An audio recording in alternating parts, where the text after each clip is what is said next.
सुन किन्ने सोचमा हुनुहुन्छ भने आजको बजारले पनि राहत दिएको छ। स्थानीय बजारमा आज पनि सुनको मूल्य घटेको छ। सुन प्रति तोला 1600 रुपैयाँले घट्दै छापावाला सुनको मूल्य 2,73,900 कायम भएको छ। तर चाँदीको मूल्य पनि बढेको छ। चाँदी प्रति तोला 80 रुपैयाँले बढ्दै 4,505 पुगेको छ। नेपाल सुन चाँदी व्यवसायी महासंघका अनुसार सोमबार सुन प्रति तोला 2,75,500 र चाँदी 4,425 रुपैयाँमा कारोबार भएको थियो।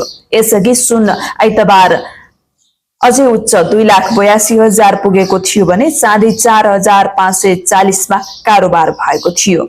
अन्तर्राष्ट्रिय बजारमा आज सुन प्रति औंस 4,335 अमेरिकी डलर र चाँदी 67 डलरमा कारोबार भइरहेको जनाइएको छ।